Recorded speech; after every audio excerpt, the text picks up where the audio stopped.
নমস্কার বন্ধুরা, লক্ষ্মী কিচেনে আপনাদের সবাইকে স্বাগতম। আবারও আমি হাজির হলাম নতুন একটি রেসিপি নিয়ে। আজকের রেসিপি বার্গার। আজকের রেসিপি শুরু করা যাক। বার্গার বানানোর জন্য আমি কয়েক পিস মাংস নিয়েছি।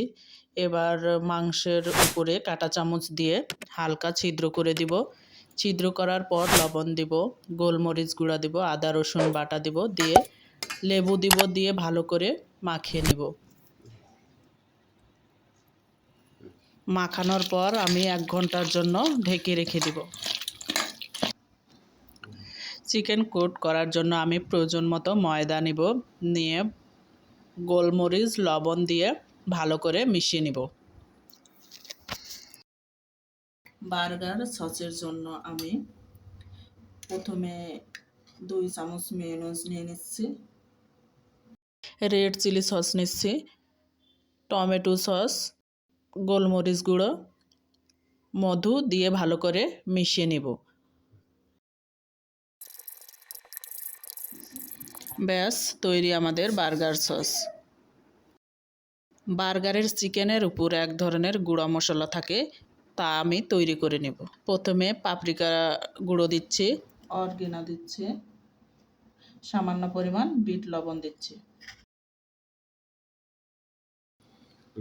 সাথে গোলমরিচ দিচ্ছি। আসলে আমি আমার প্রয়োজন মতো মশলা গুঁড়া বানিয়ে নিয়েছি। ব্যাস তৈরি আমাদের চিকেনের উপর দেওয়ার জন্য গুঁড়ো মশলা। চিকেন ফ্রাই করার জন্য আমি কড়াইয়ে তেল দিচ্ছি।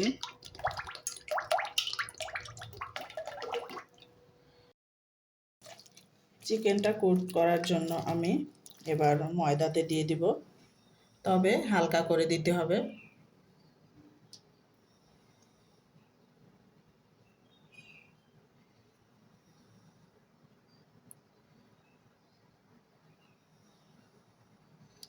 এবার 2-3 সেকেন্ড আমি পানিতে ভিজিয়ে নেব।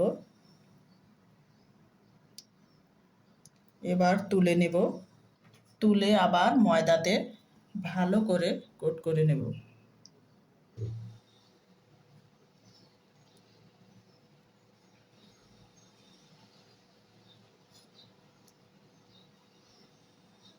এবার হালকা ঝেড়ে নেব, এভাবে সব কোট করে নেব।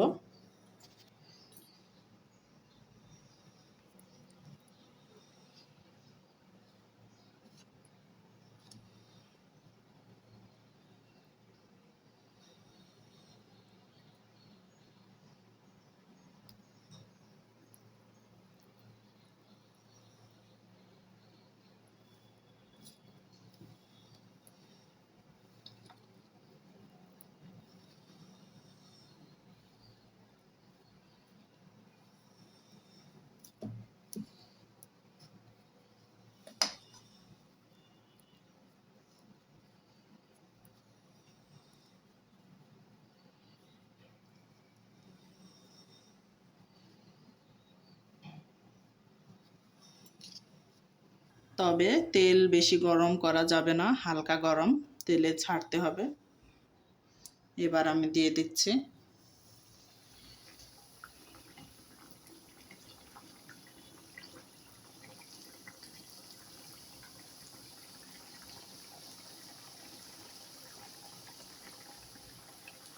দেওয়ার সঙ্গে চিকেন নাড়াচাড়া করা যাবে না, হালকা ফ্রাই হওয়ার পর তারপর নাড়াচাড়া করতে হবে।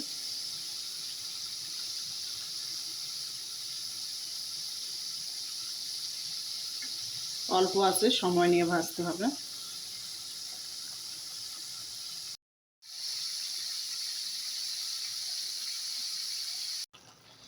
এভাবে বাদামি কালার করে ভেজে নেব।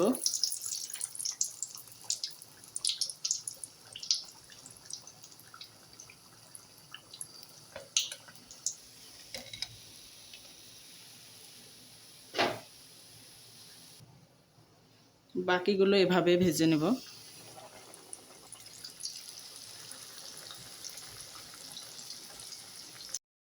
এবার আমি যে গুঁড়ো মশলা করে রেখেছিলাম সেটা উপর দিয়ে ছিটিয়ে দেব।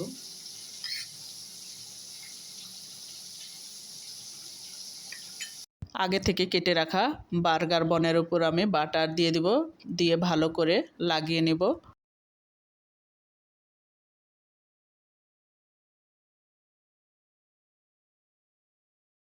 এবার সেঁকে নেব।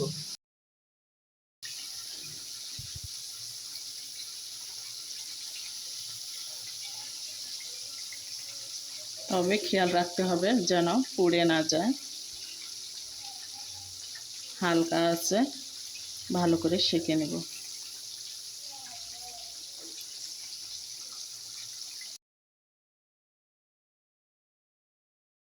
এভাবে আমি সেঁকে নেব। এবার আমি বার্গার বনে বার্গার সস লাগিয়ে নেব। এবার চিকেন দেব।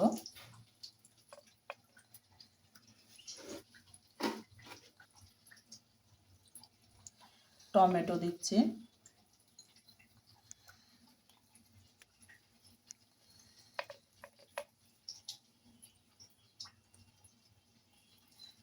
পেঁয়াজ দিচ্ছি, শসা,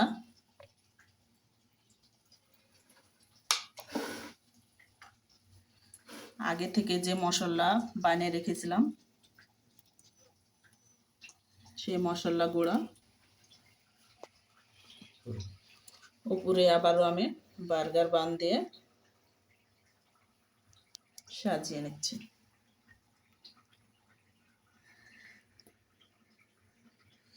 ব্যাস তৈরি হয়ে গেল আমাদের আজকের রেসিপি।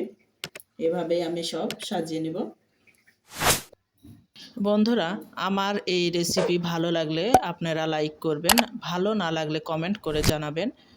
এই রেসিপি দেখার জন্য আপনাকে অসংখ্য ধন্যবাদ।